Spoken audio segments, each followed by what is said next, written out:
Hey, bonjour Patty, comment ça va? Ça va bien, toi, mon cher? Eh oui, super, ça fait déjà 2 semaines, mais on a des invités vraiment particuliers cette semaine. Ça va être très intéressant, je crois. Oui, On va tout à en fait. découvrir.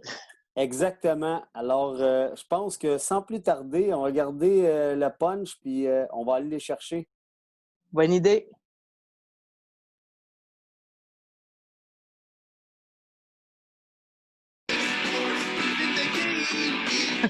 Oh! Patty, on est déjà prêt pour notre première période avec nos deux invités, Pierre Laforêt, Stéphane Paradis.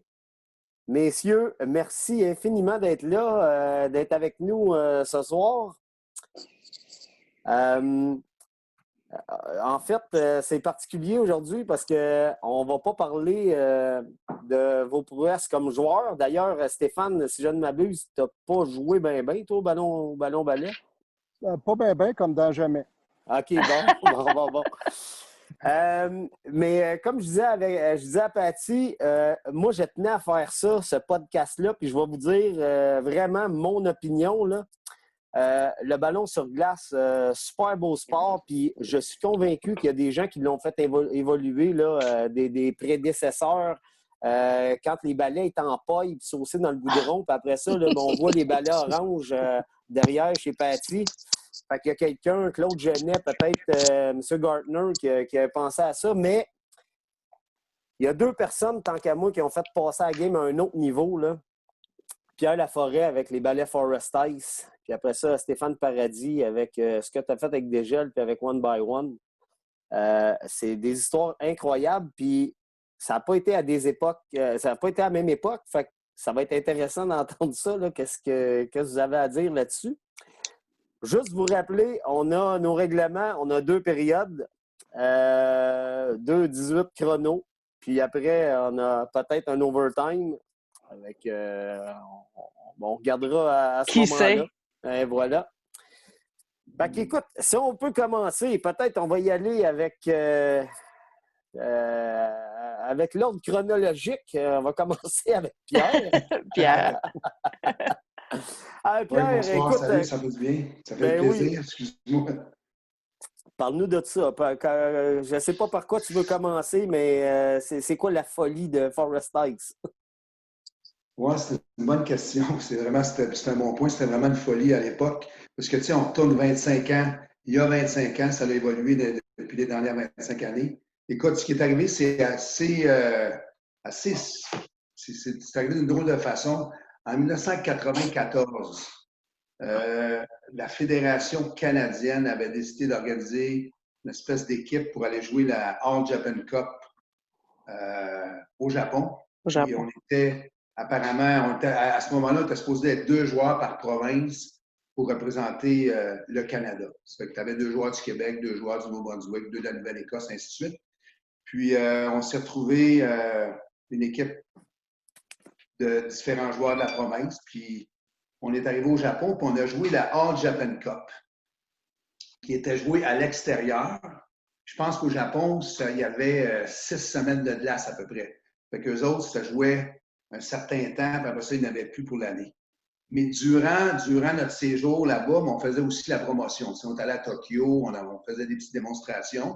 Puis quand on a joué la All Japan Cup là-bas, le tournoi, écoute, on a gagné très facilement. C'était des 15-0, 20-0, puis les gars faisaient bien attention. Puis là, je regardais ça, puis je trouvais que les joueurs, en général, si tu avais bien du talent, c'était assez facile de contrôler le ballon. Mais si tu n'avais pas de talent, c'était hyper difficile de garder le ballon, de garder faire un contrôle. Puis tu sais, là, nos Japonais commençaient, puis écoute, le talent n'était pas encore au rendez-vous là, parce qu'ils commençaient à jouer. C'était hyper difficile pour eux autres de comprendre la game, de comprendre comment contrôler le ballon. Fait que finalement, on a joué ça. Puis quand je suis revenu dans l'avion, je me suis mis à dessiner parce que j'ai eu une idée. Je me suis dit, écoute, on devrait faire quelque chose de différent pour être capable de donner un air nouveau au ballon sur glace. Puis à ce moment-là, on avait une tête, puis tu l'as dit tantôt, déjà, elle faisait un excellent travail. Elle avait un super bonne pièce d'équipement. Ça faisait longtemps qu'il n'y avait quand même pas eu de changement au niveau innovation, au niveau des balais. Je pense qu'à ce moment-là, c'était juste un balai rond, puis la tête de balai, elle était convexe. Tandis que, à partir de là, mon idée, c'était de faire quelque chose de concave, donc plus facile pour contrôler le ballon. Puis, ça a parti comme ça. Là, oui, vas-y, excuse-moi. Mais j'ai une petite question. Tu travaillais déjà en recherche et développement sur d'autres projets dans d'autres sphères ou tu as eu l'idée comme ça? Hey, ça, c'est une bonne question. J'ai eu l'idée comme ça. Je me suis dit, écoute, on va emmener le ballon à un autre niveau. Mais là, c'est correct d'avoir une idée, là, mais moi, je ne travaillais pas en recherche et développement. Fait que là, qu'est-ce qu'on fait? Tu sais, c'était pas nécessairement bon en dessin non plus, mais dans ma tête, je savais qu'est-ce que je voulais. Puis, quand je suis retourné chez nous, ça a donné comme ça. Il y avait justement, le gouvernement avait décidé d'aider les gens qui avaient des idées différentes et spéciales pour faire créer de l'emploi, ainsi de suite. Tu sais. Ça fait que j'ai présenté mon projet là-bas et puis mon projet a été accepté. Là, j'ai eu une équipe qui a travaillé avec moi pour développer à partir de là. On a vraiment fait, du début à la fin, là, une recherche sur le ballon sur glace et sur le nouveau balai qu'on voulait faire. Puis, écoute, c'est certain qu'on a rencontré certaines difficultés, mais tu sais, on allait étape par étape. C'est ça qui est intéressant. Tu sais. La première étape, est-ce qu'il y avait assez de joueurs? Il y avait-tu un marché pour 2 compagnies? Tu sais, on fallait juste s'assurer. Puis est-ce qu'on était capable d'amener vraiment ça à un autre niveau? Est-ce qu'on était capable aussi de vraiment changer le sport, tu sais, en faisant ça? Fait qu'on a tout fait ça. C'était quoi la couleur préférée des Canadiens à ce moment-là pour choisir? La tête, c'est vert, là, parce qu'on avait posé des questions, puis le monde vous avait demandé que c'était vert. Puis là, on avait fait 6-7 prototypes de têtes différentes. Puis là, on a regardé. Puis, tout d'un coup, on en a choisi 2 sur les 6 ou les 7 qu'on avait.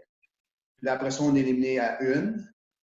Puis après ça, on s'est promené à travers le Canada. On est allé voir les joueurs de ballon sur glace. Autant les élites que les gens qui jouaient du haut niveau récréatif. On est parti de là. Puis eux nous ont aussi donné des idées. Ah, vous devriez changer ça, peut-être faire ça. Tu sais, on testait notre prototype. Puis écoute, à la fin, dans le fond, c'est pas juste mon idée, là, c'est les conseils de la famille aussi de ballon sur glace. Là. Tu sais, à ce moment-là, tout le monde me donnait des idées pour améliorer le ballet. Puis écoute, ça a donné des bons résultats à l'époque. Ben, c'est cool, ça. Écoute, puis on va revenir à tous tes produits puis tout ce que tu as fait comme innovation. Stéphane, toi, tu étais en charge de directeur chez Dégel un bout de temps, Oui. si je ne m'abuse. Oui. Puis de là, tu as commencé à en faire des innovations. Tu as changé de leurs produits. Mais pour arriver au summum des summums, tant qu'à moi, c'est le ballet One by One. Là. Ben écoute, moi, j'ai été engagé par Dégel dans un mandat qu'on peut appeler peut-être de restructuration d'entreprise. L'entreprise se cherchait un peu, puis on voulait aller de l'avant, puis on voulait regarder un peu c'était quoi les options, puis qu'est-ce qu'on fait avec tout ça. Le mandat premier que je me suis donné, c'est d'analyser un peu qu'est-ce qu'on est capable de faire avec ce qu'on a sous la main. Puis ça n'a pas été bien long de comprendre que les gens de ballon sur glace, c'est probablement les sportifs les plus passionnés de l'univers. Moi, j'ai passé ma vie dans l'industrie du sport. J'avais rarement vu des gens aussi, écoute, imprégnés de cette culture-là, puis aussi, wow, tu sais, des gens qui en donnaient du 13 à 12 ans. Ça n'a pas pris tellement de temps quand j'ai pris la décision de rapatrier toute la production qui se faisait en Europe ou en Asie, puis de la rapatrier ici même au Québec pour être capable, après ça, dans une étape seconde, de commencer à développer des produits intéressants. Moi, je trouvais que les gens de ballon sur glace, c'était du monde bien trippant, mais je trouvais qu'ils faisaient bien pitié parce qu'ils jouaient avec du stock qui était du monde, du tennis, du ski alpin, du mountain bike, de la pêche sportive, bon, bref, tous ces milieux-là. Je trouvais qu'on les punissait un peu en les faisant jouer avec du matériel qui datait peut-être d'une autre époque. C'est là que je te dirais que moi-même, ma propre passion, elle a commencé là-dedans en disant, bon, ben comment qu'on peut amener ça à l'autre niveau? Puis ben, ça a commencé en prenant une paire de chaussures dans l'entrepôt, puis un balai, puis des ballons, puis de sortir tout le staff, les amener patiner à l'aréna sur le coin de la rue, puis en fait, pas de patiner, mais d'aller voir ce que c'était ce sport-là, puis d'essayer de le comprendre. Je veux dire, maintenant, comment on amène ça à l'autre niveau? Fait que ça a été mon passage, je te dirais, chez Dégel. Donc, je suis bien fier d'ailleurs d'avoir rapatrié 6 usines en Asie, à Actonville, puis de commencer à fabriquer localement, puis d'appuyer surtout l'économie locale. Du talent, on en avait, de la matière première, on en avait. Bon, il y a certaines choses qu'on n'avait pas, mais bref, on a réussi à tout rapatrier pour la plupart ici au Québec. Puis après 5 bonnes années, on est parti chacun de notre côté. Puis moi, je me suis lancé en affaires avec One by One, avec l'idée de faire des produits absolument sans compromis. Puis d'aller vraiment au bout de ma folie, là, puis de dire comment on peut amener ça vraiment le plus loin possible, en étant conscient qu'un balai, ben, ça ne peut pas coûter 1500$, il faut que ça coûte 125$. Fait que c'est comme ça que ça a commencé, mon implication dans le ballon sur glace. Là. En espérant que ça répond à certaines de tes questions. Hey, OK, moi, une des premières innovations, là, puis là, tu sais, les 2 balais, vous avez ça, mais la courbe. Bon, Pierre, tu en as parlé, c'était pour le contrôle. Les 2 innovations, finalement, du Forest Ice, il y avait une courbe dans la tête du bâton pour nous permettre de mieux contrôler, puis le manche était shavé au lieu d'être rond. Ça vient de où, ça? Pourquoi tu as fait ça? Écoute, ça, c'est une bonne question. Mais aussi, je peux dire, pour la tête, là, en ayant une tête concave, on donnait la chance d'avoir des meilleurs flips. Et les gens étaient capables de flipper plus loin, plus facilement. On était capable de développer un lancer du poignet. Maintenant, le ballon levait plus facilement. Slap shot aussi. La tête a fait ça. Mais pour nous autres, c'est ce qu'on trouvait, c'est qu'en ayant le manche usiné, ça donnait la chance d'améliorer. Puis c'était plus facile de faire un flip, plus facile de faire un lancer du poignet, plus facile de faire un slap shot. C'est pour ça qu'on est allé avec, on l'avait quand même, le rond, là, mais il y avait une différence. Pour les bons techniciens, c'était meilleur d'avoir un manche usiné parce qu'il y avait un meilleur contrôle, mais en plus, ça les aidait pour, comme je te dis, le flip, la slap shot, puis le lancer du poignet. Tu avais le moulinet là, que tout le monde faisait, mais avec ça, ça développait d'autres lancers. Moi, je pense qu'aussi au niveau féminin, on a vu une grosse différence du jour au lendemain. Sérieux, parce que moi, je joue dans l'autre bord. Puis j'ai vu la différence, je l'entendais dans les chambres de ballon sur glace. C'est plus facile de faire un flip pour une fille. Là, on n'est pas les championnes du monde pour faire ça. Les gars voulaient vers en bord de la glace, c'est drôle, mais nous autres, c'est d'autres choses. C'est un autre niveau qu'on appelle. Mais tout le monde était capable de flipper du jour au lendemain. Puis, tu sais, je dois te dire aussi, c'est possiblement, parce que je ne veux pas prendre tout le crédit, c'est possiblement aussi la famille de joueurs, les joueurs qui nous disaient, écoute, ça serait trippant si tu regardais s'il y a une possibilité de faire ça. Là. Bien, c'est parfait. C'est là, il faut les utiliser. On est tout le temps sur la glace. Exactement. Puis, si on retourne à One by One, la grosse différence, c'est tes alliages de bâtons, là, Stéphane. Là, ça, c'est incroyable. Avec aussi les têtes amovibles qui ressemblent un peu. Écoute, moi, je suis un joueur de golf. Tu changes les têtes de driver pour faire de l'ajustement sur mesure. C'est un peu ça que tu as réussi à faire là, maintenant. Là. Tu peux changer ta tête de bâton. Puis les alliages sont tellement incroyables. Écoute, les shots maintenant, c'est rendu fou. Là. Ben, c'est drôle parce que j'écoute Pierre avec le côté technique que j'ai absolument pas. Puis on dit toujours que ça prend 10 000 heures avant d'être un pro dans quelque chose. Tu sais. Fait que je sais pas, je pense que j'ai bossé mon 10 000 heures, ça fait déjà un petit bout de temps, à aller regarder des parties et essayer de comprendre. Puis mon premier constat, ça a été, moi, de pourquoi les gens ils sont pas capables de frapper le filet, tu sais? Pourquoi ils shotent tout à côté, puis pourquoi que de temps en temps, il y a des têtes qui revolent, tu sais? Ça ne me rentrait pas dans la tête. Puis c'est un peu la prémisse de tous les bâtons que j'ai conçus, de dire, bon, ben où c'est qu'on s'en va avec ce sport-là? Puis ayant un background de golf comme toi, j'avais compris une ou deux affaires. C'est que le shaft est bien important. La tête, c'est une partie, mais le shaft, je veux dire, il y a des flex là-dedans, il y a un paquet il y a tout ce côté technique-là qui n'avait pas vraiment été touché. Les gens, c'était vraiment, tu pensais au bâton de ballon sur glace, c'était la tête. Mais au golf, on sait tous que c'est à peu près 95 le shaft, 5 la tête, mais on mettait tous nos efforts dans une tête. Moi, je me dis, bon, bien, la tête, elle va passer en deuxième, puis on va aller chercher des shafts qui sont premièrement sécuritaires. On va offrir quelque chose de différent aux joueurs, la possibilité de changer leur tête dépendant de ce qu'ils aiment ou ce qu'ils n'aiment pas. Un peu comme le golf, parce que l'inspiration vient directement de là. Fait que là, après ça, je me suis mis à développer des affaires le fun, à travailler avec des compounds différents pour les têtes, Il y a des élastomères qui existent. Bref, on a bien de l'intelligence au Québec. Il fallait juste cogner aux bonnes portes pour que ces gens-là nous donnent un coup de main, là, qui disaient hey, « Regarde, toi, tu veux faire quoi? Là?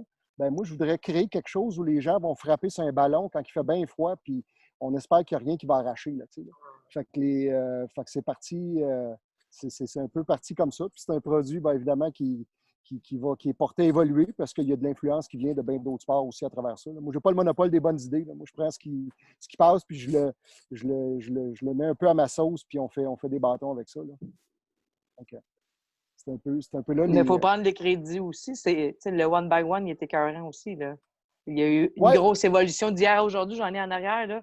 Il y a eu le ultralight en métal avec tu avais 2 têtes à l'époque. Je les détestais au plus haut niveau. Puis je les ai toutes eues, là. Parce que c'est le nouveau, puis c'est le nouveau. Mais je fais cet effet-là aux gens, au début, là, ils ne m'aiment pas beaucoup, ils me détestent. t'as pas l'air de ça. Après ça, ils me trouvent sympathique. Mais ça prend un petit au bout bout de temps. de 20 ans, je t'ai parlé, c'est bon. ça prend une couple de games, ça prend 10 000 heures. C'est ça, je me suis dit, au bout de 20 ans, on va pouvoir jaser. Ouais. Mais là, tu vois, ce qui est le fun, c'est que l'aluminium, un peu comme dans les autres sports, on est en train de passer à l'autre étape qui vont être les composites. Puis ça, c'est le fun parce que c'est pas tout le monde. Tu sais, de l'aluminium, c'est facile. Tu trouves un fournisseur en Asie, puis tu peux te faire choper de l'aluminium, puis ça prend 2-3 semaines, puis tu as une livraison. Les composites, c'est pas tout le monde qui gère bien ça. C'est plus compliqué si tu veux avoir quelque chose qui va faire la job. Parce qu'avoir un bâton qui est beau, ça, c'est facile. Mais un bâton qui est performant puis qui va être durable, surtout, là, c'est un autre niveau. Là. Puis tu vois l'influence, autant au niveau des têtes amovibles, puis tout ça, on était chercher ça dans le golf. Au niveau des composites, c'est toutes les cannes à pêche. Tu vois, les cannes à pêche en composite, surtout à la mouche, sont peut-être 10 ans en avance sur nous autres en termes de technologie. Fait que là, on est en train d'introduire des bâtons de composite avec une influence de canne à pêche à la mouche. Là. C'est vraiment flyé ce qu'on est en train de faire. Là. Il y a des flex. C'est vrai. Je suis une pêcheuse et c'est vrai, ça fonctionne. Ouais. Ah non, je dis pas juste des menteries. C'est des fois, je te dis des vraies affaires. C'est malade. mais tu vois, on va être capable de c'est pas une question de prix, c'est vraiment de trouver le bon bâton pour la bonne personne. Mais tu sais, quelqu'un qui a de la misère à lever le ballon, moi, je pense pas que c'est avec la tête modifiée qu'on va l'aider. On va avoir un flex sur son shaft qui va peut-être être plus bas, plus haut. Bref, on s'en va vers des affaires assez capotées. On a un prototype présentement d'un bâton One Piece, un vrai de vrai One Piece comme au hockey, où la tête est intégrée dans le manche. Il n'y a aucune perte d'énergie, il y a un feeling extraordinaire, Bref, il n'y a pas de limite. La seule limite, c'est le bassin de joueurs. Tu sais. Il n'y a pas, une grosse masse critique. N'importe quel manufacturier dans cette industrie-là, je peux dire de quoi, c'est des tripeux puis c'est des gens qui aiment ça parce que tu fais pas ça pour... tu fais pas ça pour l'argent. Tu fais ça vraiment parce que tu veux faire avancer le sport. Là. On appelle ça une passion. Oui, il y en a que tu vois, la passion, c'est de jouer. Il y en a que c'est d'organiser. De fabriquer. Moi, c'est vraiment au niveau de la fabrication. C'est vraiment ce niveau-là qui m'allume de dire, OK, comment je peux faire quelque chose qui va rendre un joueur moyen meilleur. Ou un joueur qui commence de dire, hey, finalement, c'est pas compliqué comme je pensais, cette affaire-là. Moi, c'est ce bout-là qui m'allume. Puis le fait de ne pas être un joueur moi-même, je pense que c'est un avantage. Parce que j'ai pas, justement, Pierre parlait tantôt des moulinets, puis bon, ce genre de lancers-là, moi, je les connais pas. Puis jusqu'à une certaine limite, je ne veux pas les connaître. Je pense qu'on est rendu ailleurs où on va inventer des nouveaux lancers avec de la nouvelle technologie. On s'en va vraiment vers un autre. On s'en va vers en avant. Puis la technologie est là pour challenger n'importe quel des joueurs. Mais c'est pareil un petit peu comme le golf. Hein? Tu sais, le golf, tu as les grosses têtes, tu as les têtes compensatrices. Quand tu tapes, tu sais, toutes les femmes ou les filles. Parce que moi, je parle tout le temps des femmes parce que, évidemment, je vais au féminin. Quand on frappe avec des bâtons de golf qui compensent, c'est pas mal plus facile. Puis tu le mets aussi que tu le veux. Évidemment, quand tu sais faire un moulinet, tu es capable de placer ta balle au golf encore mieux. En fait, mais c'est la même chose. Hein? Parce que le nombre de parties que j'ai regardées des estrades, c'est toujours la même affaire. C'est que les gens veulent, pour la plupart, frapper le plus fort possible. Puis ils aiment ça quand ça fait un gros boom, puis un pow, puis ça revole, puis de temps en temps, un ballon éclate, puis une valve saute, puis une tête. Écoute, ça, c'est le summum. Mais en même temps, les ballons ne se rendent pas jusqu'au but. Tu sais. Moi, ce que j'aimerais, c'est qu'on frappe peut-être moins fort, mais plus précis. Fait que là, c'est là que je m'en vais là, prochainement, où les gens vont pouvoir choisir, mettons, pour le même prix, vont pouvoir choisir 3 modèles différents qui vont être adaptés. Dernière minute de jeu dans cette gabarit première période. L'annonceur Ça passe maison, vite quand on a Stéphane, du plaisir. excuse-moi. Je suis pas habitué à ces affaires-là. Hey, non, mais en tout cas, des deux côtés, là, ce que vous avez fait, là, c'est que ben moi, je l'ai connu au début avec Pierre. Là. Comme tu as dit, ça stagnait. Les bâtons, l'équipement au grand complet était le même depuis plusieurs années. Quand tu es arrivé avec tes balais, puis tu as comme joué dans les pattes de l'industrie, ça a forcé à prendre un step-up un petit peu à tout le monde. Puis, Voilà, là, on a commencé à se faire copier. Puis, ce que Stéphane vient de dire, c'est que là, à un moment donné, tout le monde s'est mis à dire hey, dans le ballon, il y a des joueurs, c'est une population intéressante, on y va. C'est qu'il y a plein de compagnies qui se sont créées à ce moment-là. On s'est divisé une petite tacle. Tu sais, ça fait que. Je pense qu'il n'y avait pas nécessairement de technologie derrière, c'était plus une copie de ce qui avait été fait. Puis, là, à un moment donné, je pense qu'il y en a eu de moins en moins aussi. Je ne me trompe pas. Au fil du temps, je pense qu'il y a moins de compagnies de ballons sur glace qu'il y avait avant. Là. Mais moi, là, dans mes années, là, il y en avait plusieurs. Puis, mais même là, Stéphane, c'était aussi la même affaire. Là, on dirait ça, tu sais, ça, avec Forest Ice, ça a pris un step. Après ça, ça s'est placé un peu. Puis avec One by One, là, ça a repris un autre step. Puis là, tu as encore d'autres concurrents, eux autres aussi, qui essayent de rentrer leurs affaires, mais c'est parce que ça a dérangé l'industrie. Là. C'est ça, c'est la meilleure chose pour le sport, tu sais, dans le fond. Bien, c'est la meilleure chose pour le sport, mais en même temps, il n'y a aucune façon, puis il n'y a personne qui va réussir à me convaincre de ça, que tu vas réussir dans le ballon sur glace si tu n'es pas un passionné puis si tu n'es pas vraiment un tripeux. D'arriver puis de copier les produits de quelqu'un, ça va te permettre de rentrer dans le marché puis de faire peut-être 1 an ou 2, mais après ça, les joueurs sont trop intenses, sont trop impliqués émotionnellement dans leur sport. Ils n'accepteront pas de jouer avec un produit inférieur. Fait que des copies, ça passe de moins en moins. Les gens ont réalisé qu'avec un meilleur bâton, ou des meilleurs souliers ou des meilleurs produits étaient meilleurs, puis qu'il y avait plus de fun, entre autres. Fait que moi, je suis convaincu qu'il va toujours avoir quelques joueurs B, j'appelle, puis il va y avoir des leaders de cette industrie-là. Puis on en voit là, des compagnies qui font des produits le fun. Les Hagen de ce monde qui ont sorti des souliers, puis tu as les Blue Hawks qui font des affaires tripantes. Puis c'est des gens qui sont impliqués puis qui veulent faire avancer ça, puis qui nous poussent dans le dos. Fait que c'est bon pour tout le monde à la fin de la journée. Mais quelqu'un qui te copie, ça, c'est pas bon pour. Ouais. C'est juste plate, mais c'est là temporairement, comme dans n'importe quel autre sport d'ailleurs. C'est de passage. Ouais. Pardon? Ils sont de passage. Ils sont seulement de passage. Ils sont de passage. Le problème, c'est qu'ils viennent chercher un peu tes parts de marché. Ils viennent chercher le cash flow que ça a pris pour innover, parce que ça coûte une fortune d'innover dans un sport comme celui-là, parce que tu ne fais pas de volume. Fait qu'ils viennent t'écœurer, puis à un moment donné, ils réalisent qu'il n'y a pas d'argent à faire, parce que souvent, c'est des compagnies qui sont là pour faire de l'argent, puis ils partent, puis bon, la business revient jusqu'à temps que quelqu'un invente quelque chose de nouveau. Là. En espérant que nous autres, on va, en tout cas, on a de l'innovation pour au moins je dirais à peu près les 30-40 prochaines années. On va essayer d'en sortir 1 ou 2 par année, pas plus, là, pour se garder dans la game longtemps. Hey, écoutez, on a déjà fini notre première période. Restez là. On va attaquer la deuxième période. Puis là, j'ai quelque chose sur lequel je voulais vous entendre. 2 secondes.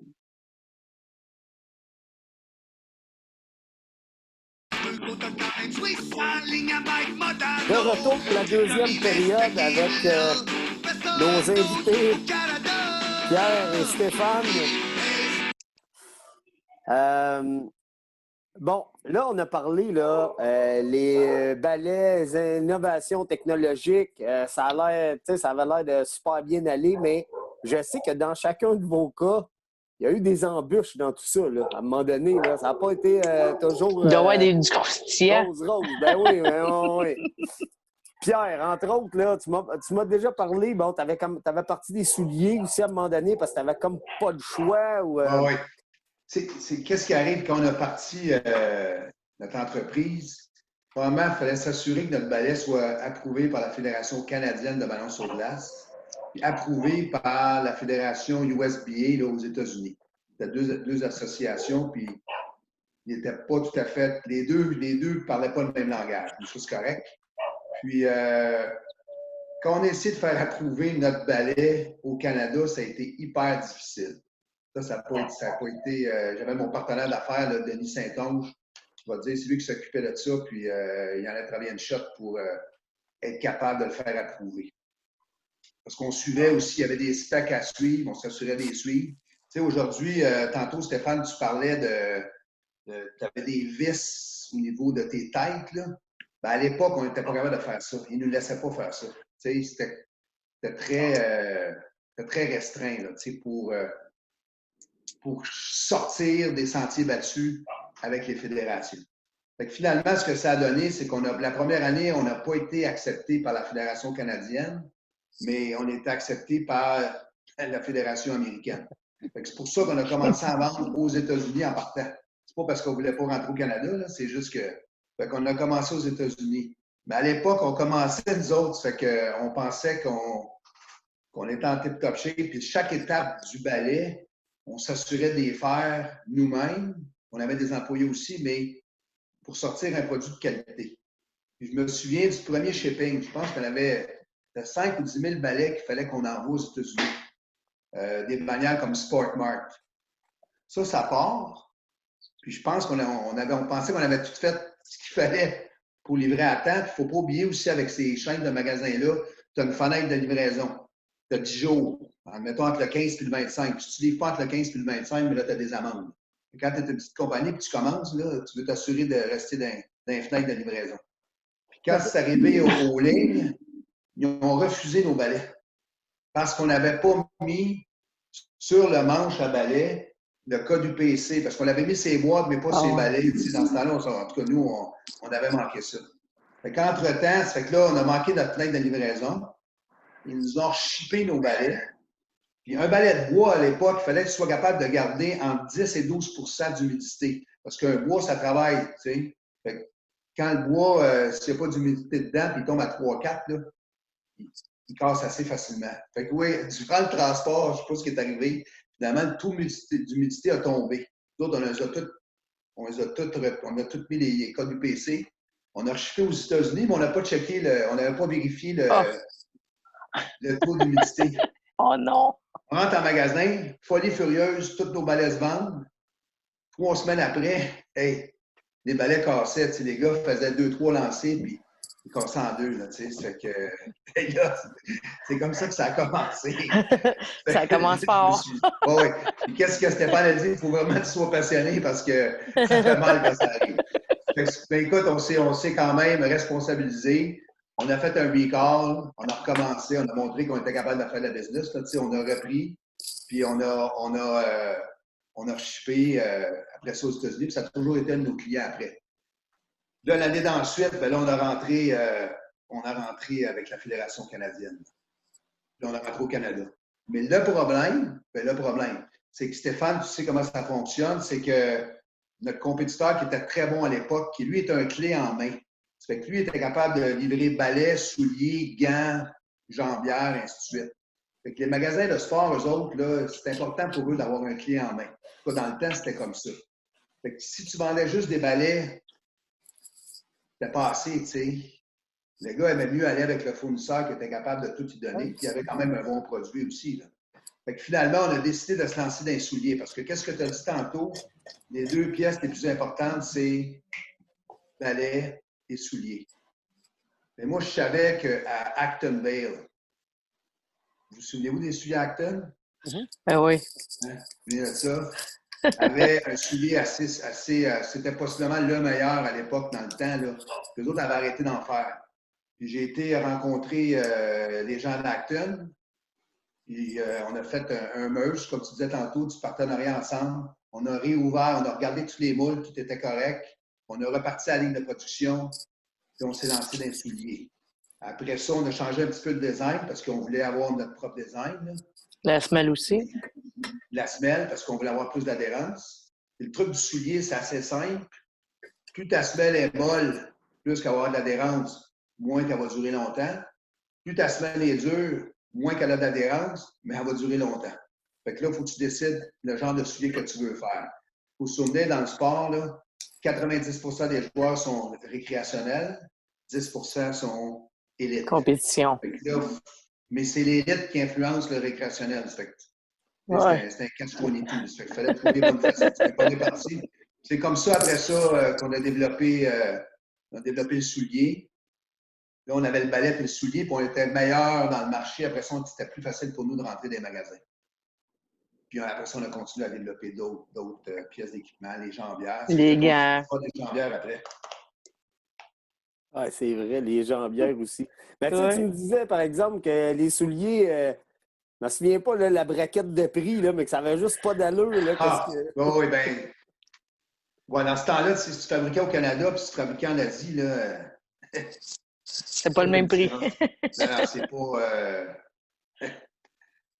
C'était des gaps, là, tu sais. On pouvait aller à la bourse. C'est une grosse différence. Je ne veux pas le dire, mais c'était une Oh, énorme ben ouais. différence. Je suis content d'entendre ce que Stéphane a dit tantôt. Il était capable de produire localement. C'est assez spécial. Parce que dans le temps, localement, c'était hyper difficile dans le sport, là, du ballon sur glace. Sais-tu quoi? Je te dirais que c'est encore très, très difficile parce qu'on n'a pas nécessairement une culture entrepreneuriale très développée au Québec. On se fait à croire qu'on est bon, là, mais on n'a pas 400-500 ans d'entrepreneuriat en arrière de la cravate. Là. Fait que je te dirais que c'est difficile pour les fabricants québécois de s'adapter à des petites productions. Ils ne sont pas guéris pour ça. Mais quand tu trouves des gens qui croient dans ta folie, c'est là que tu peux dire, OK, parfait, nous autres, on va développer des affaires. On n'en fera pas beaucoup, mais ce qu'on va faire, ça va rayonner partout sur la planète. Puis, mais il faut trouver ces gens-là. ça, c'est... Puis il y en a. Il y en a. Il y en a. Des tripeux, il y en a partout. Il faut juste que tu... Oh, ouais. Rien qu'un pack de bière ne peut pas régler de temps en temps. Fait que tu OK. prends une bière et tu associes avec des gens qui ont les mêmes valeurs que toi. Oui, tu as raison. Mais puis de ton côté, Stéphane, toi aussi, je suis convaincu qu'il y en a eu des embûches, là, des problèmes de, je sais pas, de tête ou de tige, de balai ou. Y a-tu des choses qu'on ne sait pas de croustillant, Ouais. Stéphane? C'est quoi? J'aimerais ça dire que j'ai eu un chemin de croix pénible, mais ça n'a pas été le cas. Parce que j'ai été bien minutieux. J'ai passé, je ne sais pas, peut-être 1 an à faire le plan d'affaires, puis à vraiment tout, vraiment me questionner, me challenger moi-même. Le plus difficile de one by one, c'est que je suis tout seul. Tu sais, quand tu as un partner, c'est le fun. Tu as généralement quelqu'un qui s'occupe des scènes, puis tu en as un qui s'occupe des idées puis des ventes. Puis tu pars avec ça. Moi, c'était tout dans la même tête. Fait que des fois, ça prend pas de recul pour dire, bon, mais parfait, je suis à la bonne place. C'est-tu vraiment ça que je voulais faire? C'est-tu vraiment les gens à qui je voulais vendre? Je voulais-tu vendre aux grandes chaînes? Je voulais-tu vendre aux magasins B? Je voulais-tu vendre directement aux consommateurs? Puis à peu près tous les 3-4 mois, je relisais mon plan d'affaires. Puis je me disais, bon, ben écoute, je suis à la même place. Puis si je ne suis pas à la même place, c'est-tu pour les bonnes raisons? Puis on vient de prendre une nouvelle direction dans le marché. Mais il n'y a pas eu de grande... il n'y a pas eu de grande déception ou de grand. Il n'y a pas eu quelque chose qui a fait bien du dommage dans l'entreprise. Mis à part des problèmes que tout le monde a. Une année, on a eu des problèmes de moules. Puis pourtant, tu te dis, bon, mais moi, j'ai investi dans des moules flambant neufs, ça coûtait une fortune. Les moules coûtaient 40 plus cher parce que je les ai pris au Québec au lieu de les prendre en Asie. Puis là, tu arrives, puis les tailles ne rentrent pas dans le manche, mettons. Puis là, tu te dis, ouais, là, j'ai un container bien plein de manches, j'ai un container bien plein de têtes, puis ils ne sont pas compatibles. Bon, c'est des moins bonnes journées, là, ces journées-là. Mais un coup, tu as réussi à régler ça.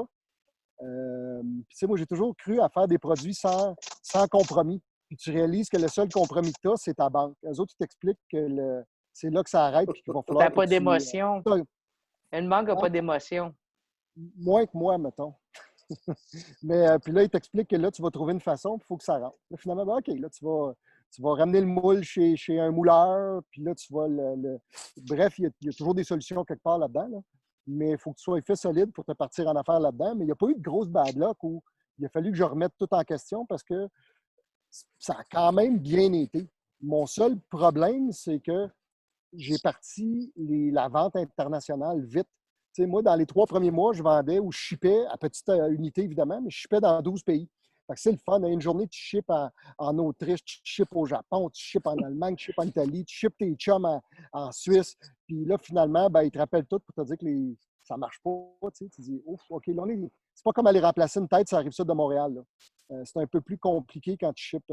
Mais rien pour écrire à sa mère. Là. Pas trop. J'ai pas trop perdu de sommeil. Juste un peu. Bon, ça a été correct. C'est une belle histoire là-dedans. Mais le restant, comme je dis, il n'y a rien de. On a manqué de bière une année dans un événement. Ça a été rough. Ah, pas facile. Fait que, mais non, mis à part ça, on a installé des autocollants jusqu'à 4-5 heures du matin, une couple de nuit en ligne. Puis tout était prêt le lendemain, puis ça n'a pas paru. Puis on s'est dit que l'été d'après, on était pour dormir. Là. Donc, cet hiver-là, ben, on donnait une go. Fait que, mais là, ça fait 3-4 hivers qu'on donne des go, là, je te dirais. Fait que l'été, on se reprend un peu plus. Là. Donc, c'est ça. Désolé, manque de croustillant. Il n'y a pas eu tant de bad luck que ça. Ben non. Mais là, tu me fais penser à une affaire. Je pense, c'est toi qui fais tes propres collants. Là. Comment tu fais pour le design qui va avec les bâtons? Là? Ben moi, j'ai découvert à un moment donné que je pouvais rouler une petite PME comme celle-là tout seul dans la mesure où j'avais des bons partenaires. J'avais besoin d'un bon gars de graphique. J'avais un bon gars, un bon mouleur, quelqu'un qui va être capable d'injecter mes têtes. J'avais besoin.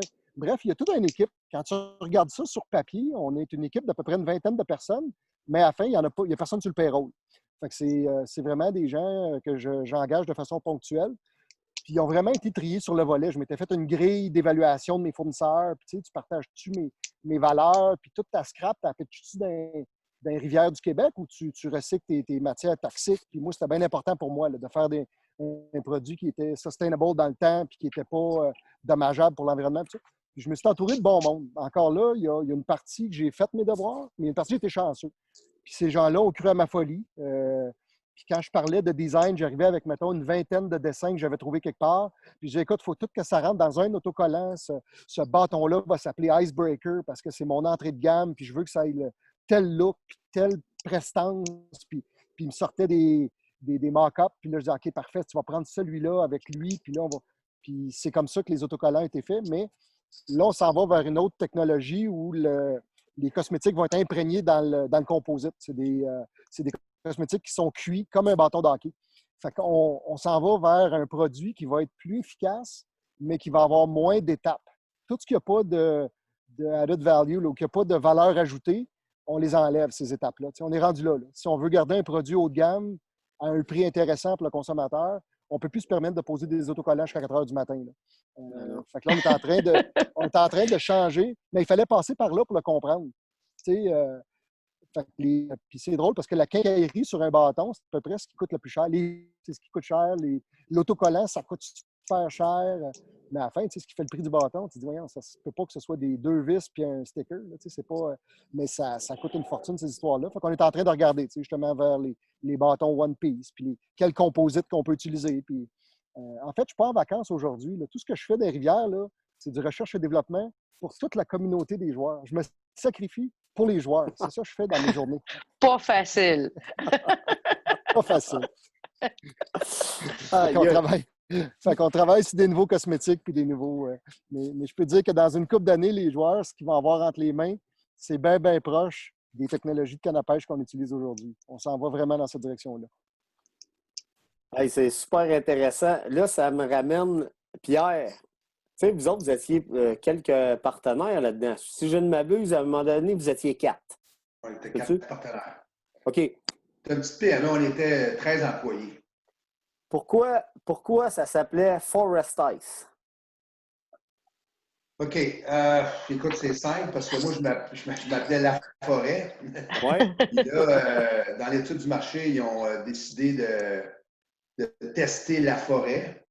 Du côté anglophone, c'était plus difficile, ça fait qu'ils ont enlevé le la. Puis là, après ça, ils ont dit, écoute, ça fait que là, ça tombait à Forest. Ça joue sur la glace. Ton manche est fait en bois, ça fait que ça a fait. C'est comme ça que c'est tombé, Forest Ice. Ah non, Ben, c'est juste que, tu sais, Forest Ice, moi, Pierre Laforêt, je sais bien que c'est toi, mais je me disais peut-être que les 3 autres, ils devaient dire, crime, c'est plate, tu sais, c'est le nom d'un de nos gars, mais c'est notre produit à nous 4, tu sais. Mais ça a vraiment marché. Puis en même temps, je ne sais pas si c'était voulu, mais à cette époque-là, toi, tu étais un excellent joueur de ballon sur glace aussi. Je suis convaincu que ça amenait une certaine notoriété au produit, là. tout ça? Je dirais que je n'étais pas bon comme toi, par exemple. Oh. Non, j'étais un joueur correct. Mais écoute, c'est certain, en faisant partie de la communauté, ça a des plus, mais ça a aussi des moins. Tu sais, si tu joues, puis tu en frappes un, puis tu n'as pas donné, tu n'as pas fait ce qu'il fallait faire de la bonne façon, ça se peut qu'ils décident de ne pas acheter tes produits aussi. Là, Puis il en parle à 10. plus. Il en parle à 10 autres personnes, puis 10 autres personnes. Ça s'appelle une cause à effet. Exactement. Exactement. Mais je te dirais, en général, ça nous a aidé beaucoup. Tu sais, mon partenaire, un de mes partenaires, Denis aussi, là, Denis Saint-Onge, qui faisait partie de la communauté, il adorait le ballon aussi. On était deux passionnés. Là, tu sais, on était deux gars du ballon. Là. Nos deux autres partenaires, c'était un qui était un spécialiste en manufacture, il était un manufacturier, puis l'autre s'occupait plus au niveau de l'administration. L'autre s'occupait des ventes. OK. Mais je t'écoutais parler tantôt, Stéphane. Je suis vraiment content de voir qu'il y a eu une évolution comme ça, tu sais. Puis encore, tu regardes en avant. Ça fait que ça, je trouve ça intéressant. C'est beau de voir ça. J'espère que les gens vont entendre ce que tu fais. Parce que tu fais quelque chose de spécial, tu sais. Puis le joueur, tu sais, Danny me parlait la semaine passée, il y a 2 semaines, il dit, Pierre, il dit, écoute, j'ai jamais eu une super shot mon ballon, là.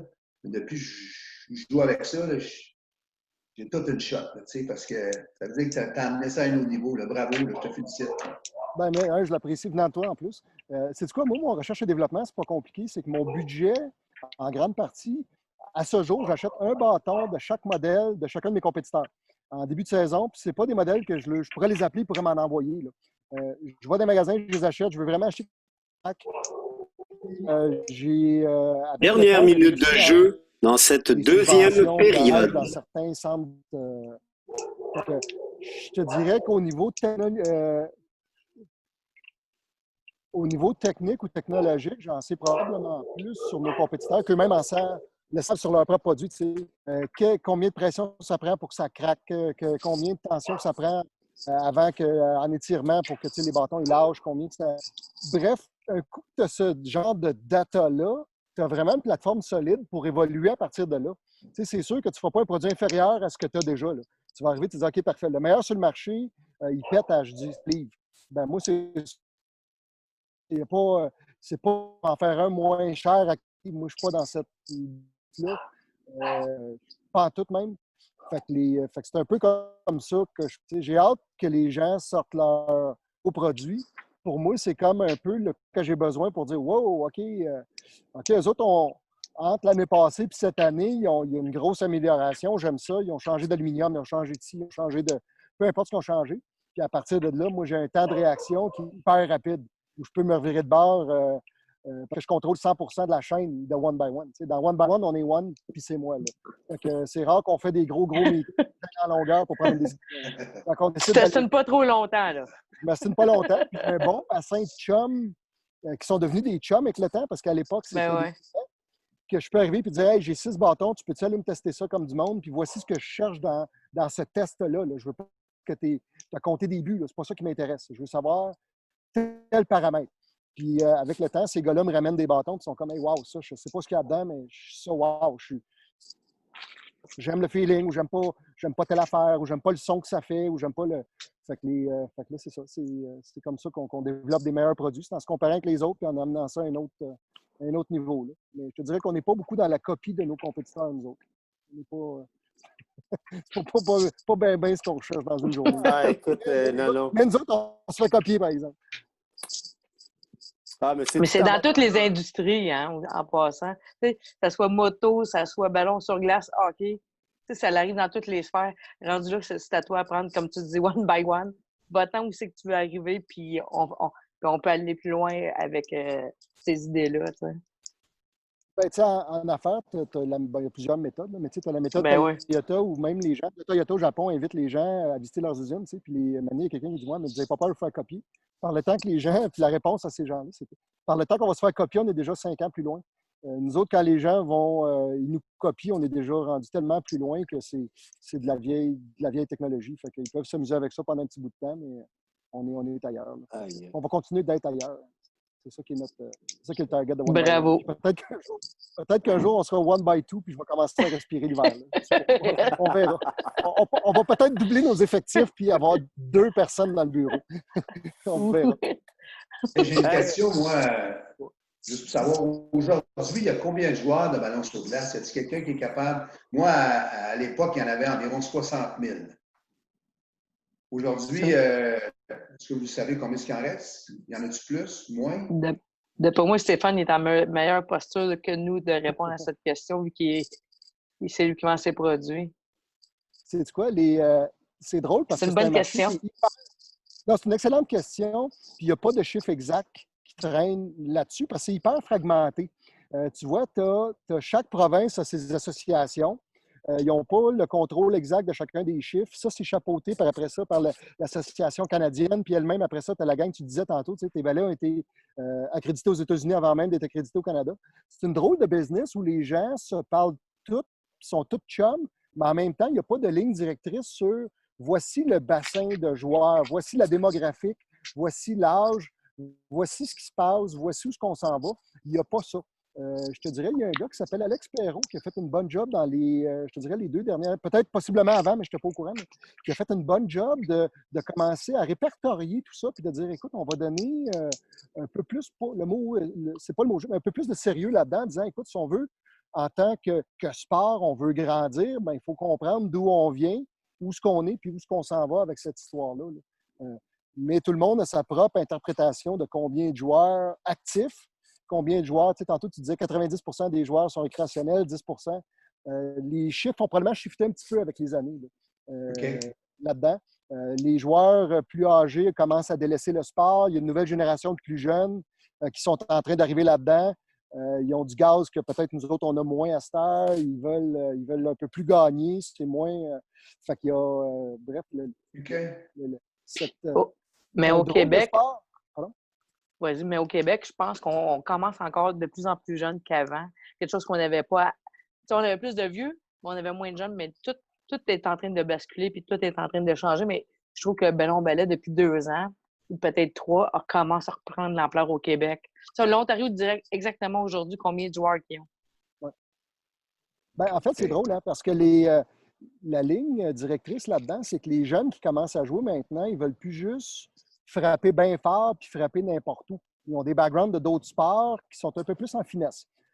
L'équipement d'aujourd'hui les amène justement à dire « Hey, c'est quoi? Peut-être que je vais avoir du fun dans ce sport-là. » Il y a un niveau récréationnel plus intéressant, le niveau social ou le volet social du ballon sur glace est très, très fort. Les gens ont accès à des tournois à peu près toutes les semaines s'ils veulent. Ça ne coûte pas bien cher. Bref, il y a tout ce volet-là.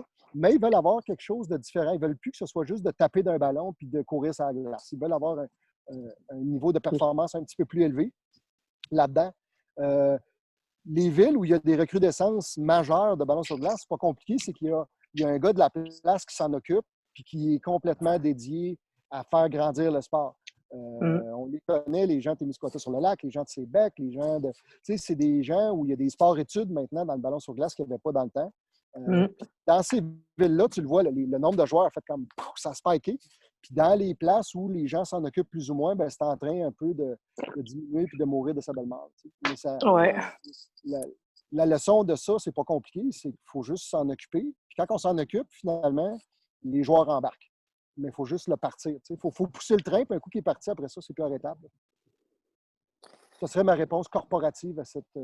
Non, une excellente réponse. Une excellente réponse. Et puis, en tout cas, c'était super intéressant. Déjà, on a fini nos 2 périodes. Mais j'aimerais ça vous convoquer pour une supplémentaire. Supplémentaire. Ça vous convient? Pierre, toujours été bon en overtime, Pierre, c'était un des... C'est sa force. Ben oui. Stéphane, il prendra de la bière, il va la regarder jouer 2 secondes. À tout de suite. Finalement, c'est Danny qui faisait le but.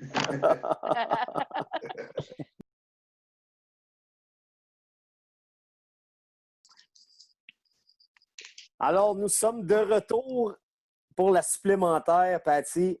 Hey, d'ailleurs, je en profite pour montrer, parce qu'on ne le voit pas vraiment à l'écran parce que le chandail est un peu grand pour moi, mais C'est un chandail magnifique qui m'avait été offert en 98 par nul autre que Pierre Laforêt. Et pourquoi j'ai eu ce chandail? C'était au gagnant du championnat canadien que tu donnais ça, Pierre. Oui, c'était l'équipe qui recevait un chandail. Ouais, J'en ai eu ouais. un. Ah! Vas-y, Yeah. vous étiez bons et bonnes. Ouais. On était champions. Et jeune. Et voilà. Hey, pour notre période supplémentaire, ce qu'on aimerait entendre, là, une anecdote, quelque chose qui s'est passé là, dans votre monde, vous autres. Puis, tiens, là, on va y aller à l'envers. Stéphane, aurais-tu quelque chose que tu pourrais nous conter? Il y a beaucoup de choses que je ne peux pas compter. Ben, au moins, juste une à moitié sans dire de non. Ah, écoute, il m'est arrivé juste des belles affaires, moi, dans toute cette... mais une des plus drôles, c'est que des fois, quand tu es dans un tournoi puis tu as un kiosque, tu es tellement sollicité pour aller faire d'autres tournois, puis les gens ils veulent t'avoir dans leur coin, puis ils veulent. Ça donne un peu de sérieux d'avoir des fournisseurs chez eux, puis tout ça. Puis les gens, ils sont tous fins, tu sais. Fait que tu aimerais ça dire oui tout le temps. Puis il y a une année où ça, c'est avant que je regarde ou que j'approfondisse ma connaissance en géographie. J'étais dans un tournoi, puis il y a quelqu'un qui me dit écoute, viendrais-tu faire le tournoi à Néguac? Puis je dis écoute, à Néguac, bien, certain que je vais y aller. Je trouve ça tellement. Écoute, j'entends quand est-ce que c'est? Ben, on marque les dates, tout ça. Puis longue histoire courte, ce que je n'avais pas calculé, c'est que c'était à 1000 km par. Matin, il m'appelle. Et puis, ça marche toujours en fin de semaine? Ben oui, moi, je suis habitué de partir les vendredis après-midi pour arriver pour le vendredi soir. Ben là, c'est parce que si tu viens, il faudrait que tu partes, mon gars, parce que c'est comme. Ben, moi, Parce que Néguac, tu n'arriveras pas. Ben, je sais pas. Puis, j'avais pas. Finalement décidé d'y aller. J'ai fait un aller-retour parce que j'ai manqué une journée pour y aller. Puis le dimanche, le lundi, j'avais de quoi de super important que je ne pouvais pas. Fait que je suis allé passer à peu près 7 heures à Néguac. Puis j'ai fait 2000 km. Mais les gens, c'est quoi? À ce jour, ils ont apprécié. Puis c'est un tournoi que je vais retourner, mais en bonne et due forme, en partant probablement le mercredi au lieu de partir le vendredi. C'est des anecdotes drôles parce qu'au fil du temps, tu as fait tellement de tournois, puis tellement de routes, puis tellement d'affaires mais c'est pas. Rien de déplaisant, c'est juste la raide est longue pour y aller parce que tu dis à quoi j'ai pensé de juste pas regarder. Puis tu sais, tu as une idée générale de ce que ça peut être, mais j'avais jamais figuré que ça pouvait être genre 1000 km de chez nous. C'est ce genre de petites affaires-là qui est drôle. C'est mignon. Les vraies anecdotes, ben ça, il va falloir qu'on ferme la caméra. Ça va être 20 $ l'appel en privé, s'il vous plaît. Moi, Stéphane, notre ligue de ballon, c'était là. C'était à Néguac. Parce que moi, je restais à Beresford, Saarchi. C'est là qu'était notre ligue. Ah, écoute, c'est drôle. C'est rendu là, c'est une bonne ride. Ben, c'est une bonne ride, surtout d'où je partais, tu sais, c'était comme, OK, j'avais 1000 km à faire, puis tu dis, mais à la fin, c'est quoi, c'est drôle, hein, parce que c'est un petit circuit, le monde du ballon sur glace, c'est toujours les mêmes gens qui sont dans les mêmes tournois, là, tu sais, puis je les aurais vus la semaine d'après ailleurs, ou je les ai vus 2 semaines avant ailleurs, puis c'est pas ça qui influence le nombre de bâtons que tu vas vendre ou la business, tu sais. Mais à la fin, les gens sont contents de te voir, puis moi-même, personnellement, j'étais content de voir ces gens-là, puis de voir dans quel environnement. OK, c'est ici que quand ils me parlent qu'ils ont leur tournoi de fin de semaine ou ils ont leurs affaires, tu vois ce qui se passe. Fait que tu dis OK, on a. Mais de la route, j'en ai fait pas pire depuis une couple d'années, je te dirais. Il n'y a pas bien des coins que j'ai pas couverts. Là. Mais juste après ton passage, malheureux. Hey, puis toi, Pierre. Puis toi. Écoute, des anecdotes. Moi, je te dirais que je vais te raconter quelque chose de spécial qui a aidé ma business dans le temps. Okay? C'est pas rien de. C'est pas quelque chose qui est comique, mais quelque chose de spécial. Souvent, tu as besoin des breaks, tu ne les as pas tout le temps. J'étais au show de Montréal, au Trade Show de Montréal. Ça, c'est les magasins qui se promènent puis qui vont voir les kiosques, puis ils vont voir toutes les compagnies. Puis nous autres, on était là. T'sais, on commençait à ce moment-là. Et moi, je venais de lancer une jambière. La jambière, ça fonctionnait correct, mais pas super. D'un coup, il y a un gars qui passe devant mon kiosque, puis il rentre, il s'en va vers ma jambière. Il regarde ça, puis il dit Hey, c'est super, cette jambière-là. Puis là, il décide, je pense que il décide de l'essayer, tu sais. Fait qu'il me dit, écoute, il dit, ça, c'est presque parfait pour le hockey. Il dit, voici les changements que je te suggère que tu devrais faire. Tu devrais faire ça, ça, ça. Puis si tu fais ça, si tu ajoutes un morceau là, un autre morceau, tu vois, c'est une jambière non seulement que tu pourras vendre juste au ballon sur glace, mais tu pourras le vendre aussi au hockey. Et le gars qui a arrêté à mon kiosque, qui m'a dit ça, c'est Ron Fournier. C'est pas ça. Vous connaissez, qui Ben faisait Run. l'émission de télévision de radio tous les soirs. C'est lui qui a arrêté de faire ça. Fait que là, moi, je suis parti chez nous, j'étais « Wow! » méchante bonne idée. Mais moi, je n'avais pas de contact avec lui. Il y avait un jeune que je connaissais, Ghislain Hébert, qui est arbitre dans l'aide nationale aujourd'hui, Geezer. Il s'en allait à l'école de Ron Fournier. Moi, j'avais tout fait les changements qu'il m'avait demandé. Il est allé y montrer. Là, il l'a regardé. C'est parfait. À partir de là, je n'ai pas dit qu'on a pris le marché, là, mais on s'est mis à vendre plus de jambières. Oh! Ça, c'était dans le business, c'était une belle aventure. Ouais, c'était cool. Wow! Là, c'était temps pas ça, là, tu sais. Ah, mais c'est le fun, ça. Simple. Fait que c'était spécial. On n'a pas assez de breaks comme ça. On n'a pas assez de breaks comme ça. Ouais. Mais ça en prend. Oui, ça fait du bien. Ouais. Oui, ça en prend. Au nombre d'heures que vous faites dans les arénas et tout, moi, je tiens à vous féliciter premièrement parce que, mon Dieu, vous en avez fait des heures. Sérieux, là. Stéphane, tu joues pas.